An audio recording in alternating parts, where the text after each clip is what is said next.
Bienvenue à vous si vous arrivez tout juste sur TV Vendée. Aujourd'hui c'est mercredi, nous sommes le milieu de semaine, nous sommes même le 3 mai et nous avons 26 minutes pour faire le tour de l'actu de ce jour. L'actu 100% Vendée, évidemment, quoi d'autre? Ce matin, nous nous intéressons notamment à la gestion de l'eau dans le sud Vendée, justement. Un mois après les affrontements violents qui ont eu lieu à Sainte-Soline, chez nos voisins des Deux-Sèvres, eh bien, la rédaction de TV Vendée a voulu donner la parole aux deux parties du côté de la Vendée. Pourquoi les réserves de substitution font-elles également débat dans notre département? Eh bien, la réponse, c'est dans quelques instants.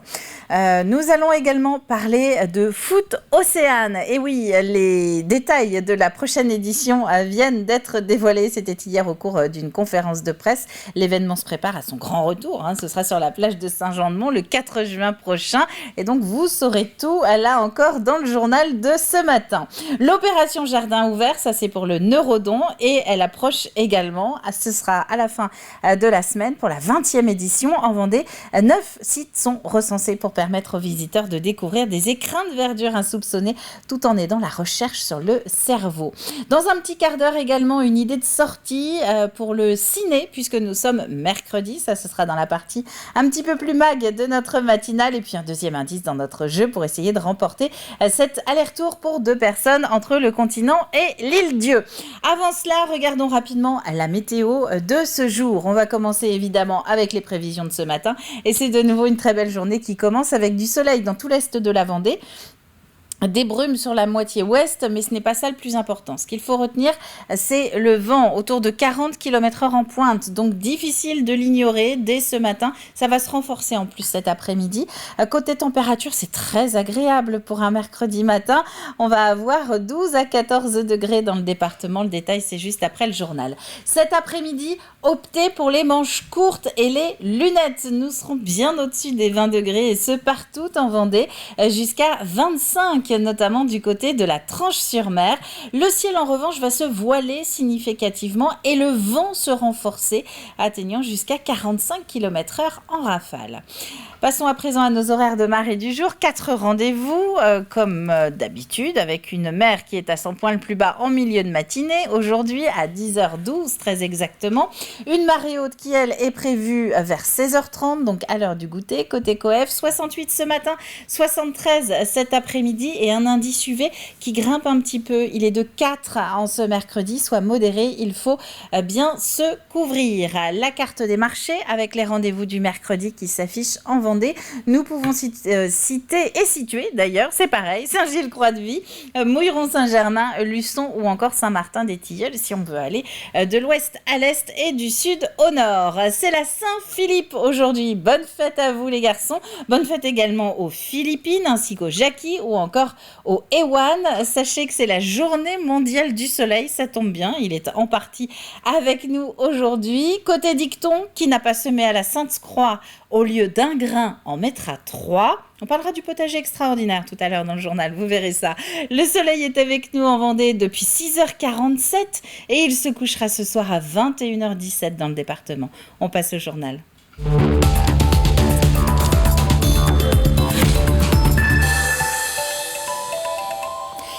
Et nous commençons avec ce rapport du GIEC Pays de la Loire, le deuxième depuis sa création au niveau régional fin 2020. Ce groupe interdisciplinaire d'experts étudie l'impact des activités développées dans les Pays de la Loire sur les changements climatiques. Un impact qui n'est pas qu'industriel puisque le GIEC se penche aussi sur l'aménagement du territoire et le système alimentaire, entreprises, infrastructure, alimentation.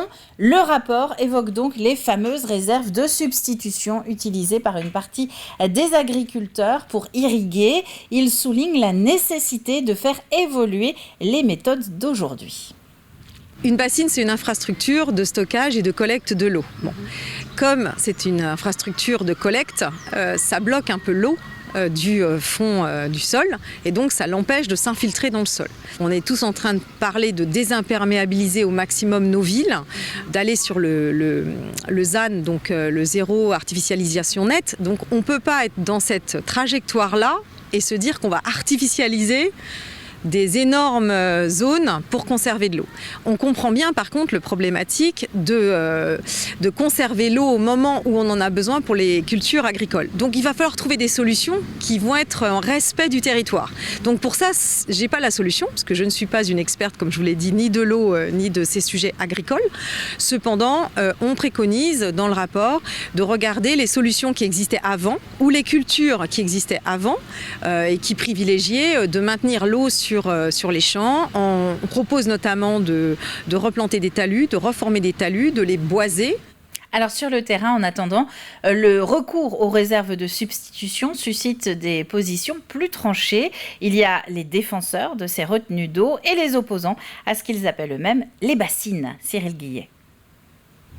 Initiée dans les années 2000, la Vendée compte sur son territoire 25 réserves de substitution, 5 gérées par le syndicat mixte du lait et 20 par le syndicat mixte Vendée-Sèvres-Autise. On a déjà 20 ans de recul. Elles ont permis de rehausser les nappes de 1 à 3 mètres en période estivale. Elles ont permis de réduire de 60% les prélèvements en été. Et elles ont permis de maintenir la biodiversité dans le milieu en maintenant de l'eau dans le marais. Oui, mais voilà, depuis leur installation, ces réserves ne font pas l'unanimité. Et parmi ces détracteurs, on retrouve notamment les membres de la Confédération paysanne. Mais qui dit stockage ne dit pas stockage forcément dans des bassines. Ça peut être stockage d'abord dans les sols. On a eu des pratiques agricoles depuis 50 ans qui ont cherché à évacuer l'eau le plus vite possible des sols par les drainages, par l'arrachage des haies, par le reprofilage des ruisseaux. Et donc nous, ce qu'on souhaite d'abord, c'est qu'on favorise le stockage de l'eau en amont. C'est celle qui coûte la moins chère. Donc derrière, c'est modifier les rotations, c'est recréer des zones humides, c'est replanter des haies pour retenir l'eau. Autour de ces réserves, deux visions de la gestion de l'eau s'opposent. Pour les anti-bassines, la répartition de cette eau ne serait pas équitable. On souhaite une irrigation qui soit partagée par tout le monde, donc avec des quotas limités par exploitation, pour que tout le monde puisse en bénéficier au maximum. On voit des agriculteurs sur des secteurs céréaliers qui vont avoir des très gros volumes, alors que d'autres n'en ont pas du tout. Les règles de gestion sont bien strictes, bien précises. Donc tous les ans, en début d'année, la DDTM nous donne un quota que nous avons annuellement. Donc l'été, nous pouvons disposer de ces volumes d'eau que si les courbes définies dans le SDAGE sont au-dessus des objectifs demandés. Une année comme l'année dernière, nous avons eu que 50% de notre volume afin de pouvoir maintenir les objectifs, c'est-à-dire les niveaux d'eau dans le marais, les niveaux de nappe qui nous sont imposés et demandés. Deux autres points font polémique, l'évaporation et la qualité de l'eau. Aujourd'hui, l'eau, quand elle est stockée dans les sols, elle est à peu près préservée de beaucoup de polluants. Quand on la met dans les bassines, par exemple, il peut y avoir des cyanobactéries qui se développent à l'intérieur et donc qui vont la rendre impropre à la consommation humaine, par exemple. Aussi, elle s'évapore beaucoup plus puisqu'elle est à l'air libre, alors que quand elle est dans les sols en profondeur, elle ne s'évapore pas.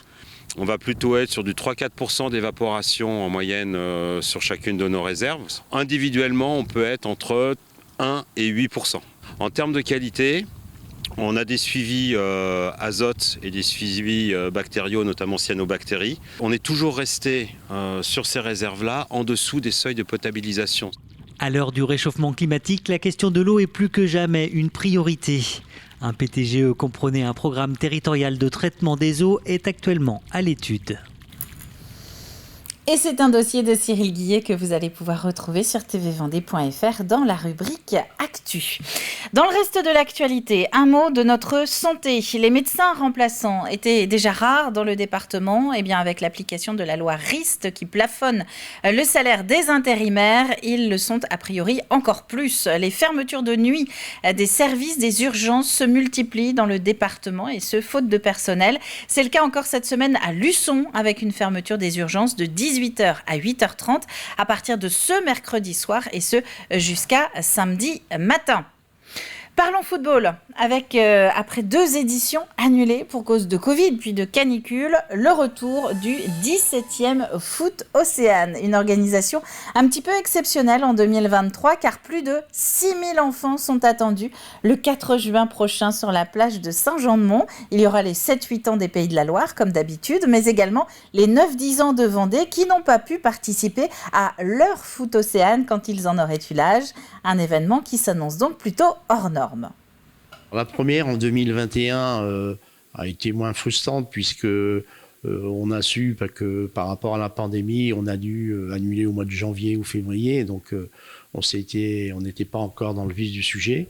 Par contre, l'an dernier, jusqu'à la veille à midi, on pensait le réaliser, donc il a fallu tout arrêter, tout ramasser. Enfin, ça a été plus que frustrant, mais il a fallu se remettre. On a repris le flambeau et puis ça y est, là on est, je dirais, sur les points de détail finaux pour l'organisation parfaite de cette 17e édition. Et cette 17e édition de Foot Océane, ce sera donc le 4 juin de 10h15 à 12h45. La fresque humaine est ensuite bien prévue. Elle sera à 13h15, juste avant la marée montante. Quentin Merlin du FC Nantes et Constance Picot, gardienne de but du PSG, originaire de Challans, sont les parrains-marraines de l'événement cette année. Alors nous allons rester sur la plage, mais quitter Saint-Jean-de-Mont pour Bretignolles-sur-Mer à présent. L'école de voile municipale se prépare à l'été. Ses effectifs passent en général à ce moment-là de 3 à 19 personnes. 15 formateurs y ont été déjà formés. 3 autres sont en cours d'apprentissage. Les vacances de printemps qui viennent de se terminer ont été l'occasion de peaufiner les connaissances avant le saut dans le grand bain qui est prévu dans 2 mois. Alexandre Lenaour. L'été n'est pas encore là, mais sur le site de la Normand de Lierre, quelques courageux ont déjà enfilé combinaisons et gilets de sauvetage. Aujourd'hui, c'est Mathilde Chevolot, 17 ans, et l'une des 3 monitrices en formation qui s'occupe du briefing, moment pour quelques révisions avant de prendre le large. En premier, qu'est-ce qu'on fait? Vas-y Martin. On attache ça. Voilà. Tire les bateaux à l'eau, s'accroche les uns derrière les autres. D'abord le terrain, on fait éliminer en commun qui partiront sur celui-ci, et en dernier l'autre bout. Les enfants sont en vacances, ils ont envie de profiter, se faire plaisir. Il faut qu'on réponde à leurs attentes. Donc pour certains, c'est plus de l'activité physique. Pour d'autres, c'est un petit peu de la découverte du milieu, du support, catamaran là en l'occurrence. Pour d'autres, c'est les sensations. Des vacances de printemps aux allures de répétition générale qui permettent aussi de construire l'équipe de la haute saison. C'est ça qui est intéressant de prendre les plus jeunes comme ça en formation, c'est que on les a vus déjà petits, puisqu'ils sont venus pratiquer ici dès le plus jeune âge. Et maintenant ils évoluent, et le statut d'aide moniteur, ensuite de moniteur stagiaire, et puis de futur moniteur, ils vont l'être. Là, Mathilde va l'être courant juillet. À l'année, 3 salariés s'occupent de l'école de voile, mais dès l'arrivée de la saison estivale, c'est un plus gros dispositif qui se met en place. Sur la totalité de l'année, c'est plus de 2000 personnes qui passent sur le site où nous sommes aujourd'hui. En juillet-août, l'école de voile passe de 3 personnes à l'année à 19 personnes, voire plus. Dans ces saisonniers, vous avez une quinzaine de moniteurs, 2 personnes qui permettent la mise à l'eau pour les plaisanciers des bateaux. Et puis vous avez 2 autres personnes qui sont au secrétariat, puisque nous avons une antenne à l'appareil. Donc juillet-août, c'est vraiment 80% de notre activité à l'année à l'école de voile. L'école de voile de Bretignolles-sur-Mer donne rendez-vous le dimanche 9 juillet pour sa fête du nautisme, le prologue de l'été, avant de mettre définitivement le cap sur la haute saison. Nouvelle opération du Neurodon en cette fin de semaine. 9 jardins ouverts en Vendée pour permettre aux visiteurs de découvrir des pépites végétales du département. 4 nouveaux sites d'ailleurs, parmi eux, dont le logis de la Gourderie, c'est à Landronde, ou encore le jardin de William Christie à Tiré. Les fonds recueillis seront ensuite reversés à la recherche sur le cerveau. C'est un succès grandissant, bien sûr, et ce qui ne se dément pas d'année en année, puisque chaque année, le nombre de visiteurs s'accroît et sont tous très intéressés à la fois par la visite des parcs et jardins, mais aussi par l'opération du Neurodon, qui est une récolte de fonds pour aider à la recherche sur les maladies du cerveau, organisée par la FRC, Fédération pour la recherche sur les maladies du cerveau. Et en 20 ans de Neurodon, 610 000 € ont ainsi été reversés à la recherche. L'opération est organisée de samedi à lundi inclus.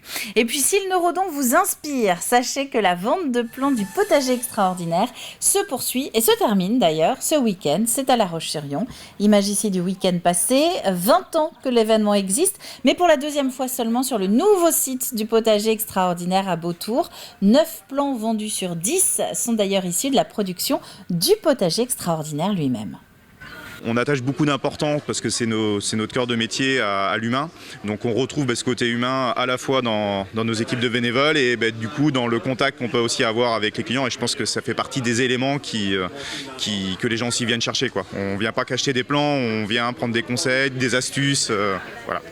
Une trentaine de variétés de tomates seront disponibles à la vente sur les quelques 400 que cultive le potager extraordinaire. Voilà pour l'actualité du jour. On complète avec les températures de ce début de journée avant de refermer le flash. Et donc, côté Mercure, je vous propose un joli 12-13 degrés dans toute la moitié est de la Vendée pour ce début de journée, jusqu'à 14 sur le littoral. Cet après-midi, nous en parlions tout à l'heure, nous devrions monter jusqu'à 25 degrés.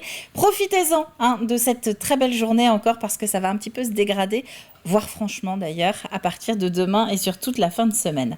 C'est la fin de ce flash. On va passer maintenant aux chroniques, à la partie un petit peu plus mag de cette matinale. Nous allons parler ciné, nous sommes mercredi, mais figariste aussi, de la voile donc, avec le lancement de la Transac Paprec dimanche dernier.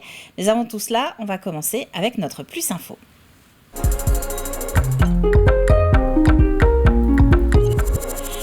Un Plus Info qui revient aujourd'hui sur l'émission du GIEC Pays de la Loire. Nous en avons parlé tout à l'heure dans le journal.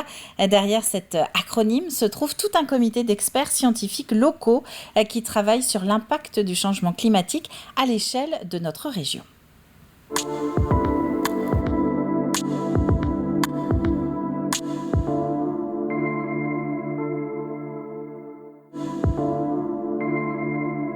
Nous, notre démarche, elle date en fait depuis fin 2020. On est un rassemblement d'experts qui connaissons, qui avons un ancrage particulier sur les Pays de Loire, soit par la présence de nos laboratoires scientifiques, soit par nos UFR de formation.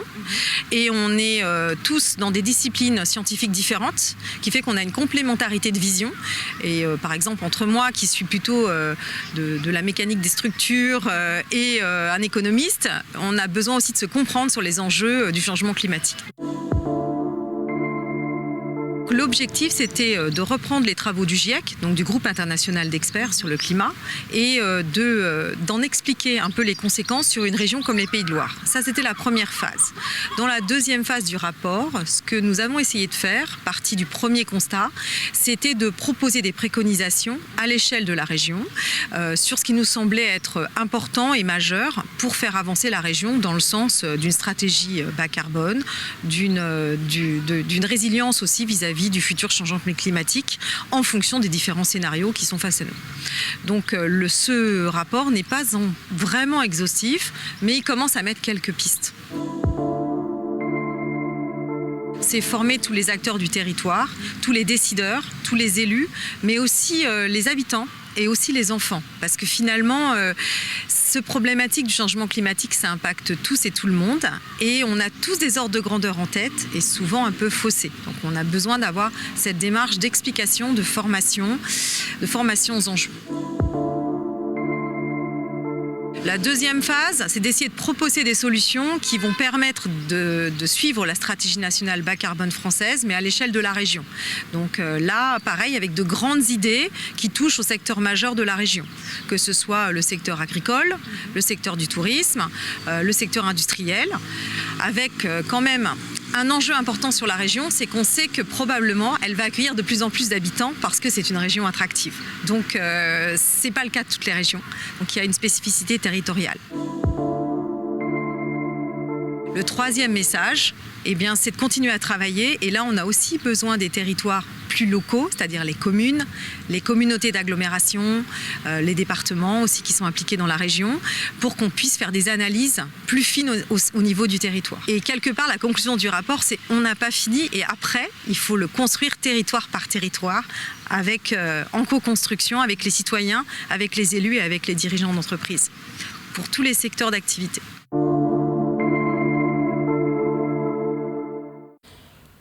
Et pour en savoir plus sur ce rapport du GIEC vraiment propre au Pays de la Loire, vous pouvez le consulter en intégralité. Il est à disposition notamment sur le site Comité 21 Grand Ouest, tout attaché, tout en minuscule, .org. On va faire place au cinéma maintenant.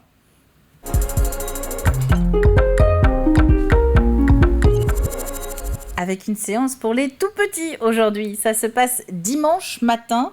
Ce sera à La Roche-sur-Yon, au Cinéville, dans le cadre des séances « Je découvre le cinéma ». Jardin enchanté, c'est le titre, et ce sont 6 courts-métrages à découvrir donc à partir de 3 ans.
Jardin enchanté, c'est donc à découvrir dimanche matin. Nous serons le 7 mai au Cinéville de La Roche-sur-Yon. Prenons la mer à présent.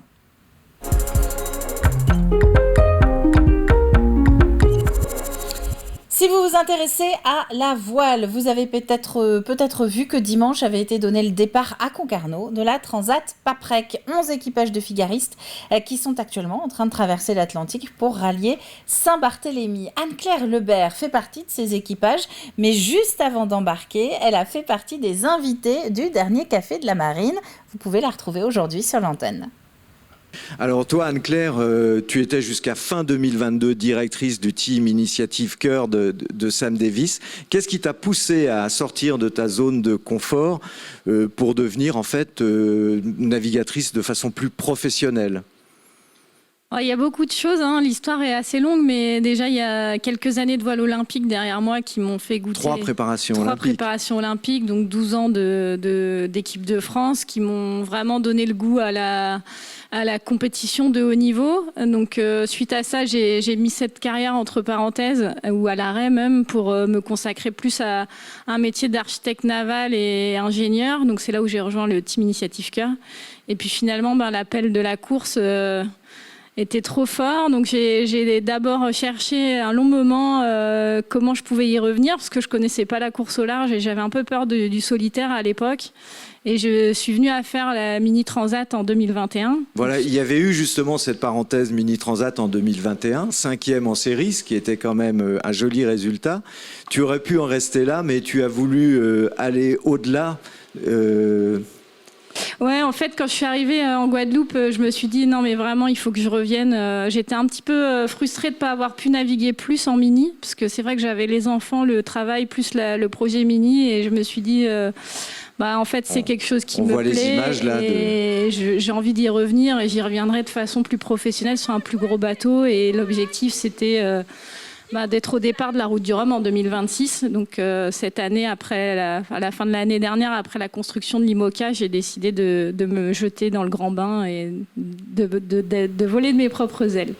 Et c'est un Café de la Marine que vous pouvez retrouver sur l'antenne. La course, elle, est donc partie dimanche, et la Transat Paprec, les navigateurs sont actuellement au tiers à peu près du parcours. On passe au jeu, nous.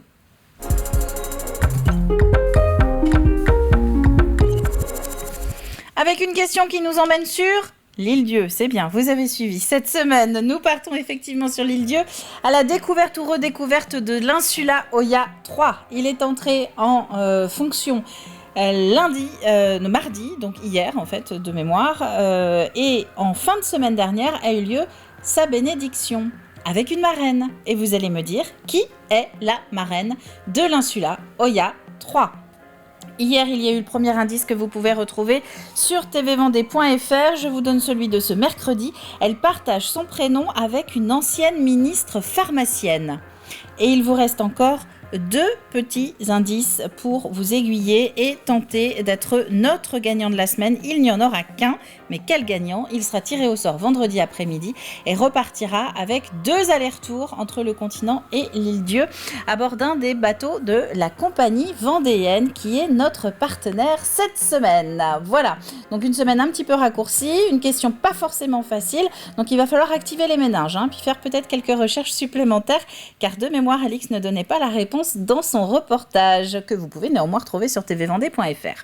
C'est la fin de cette matinale. Merci à vous d'avoir été encore une fois au rendez-vous. Demain, c'est Alexandre Debray que vous allez retrouver ici même. Nous, on se retrouve vendredi matin à partir de 7h. D'ici là, très bonne journée à vous tous et à bientôt.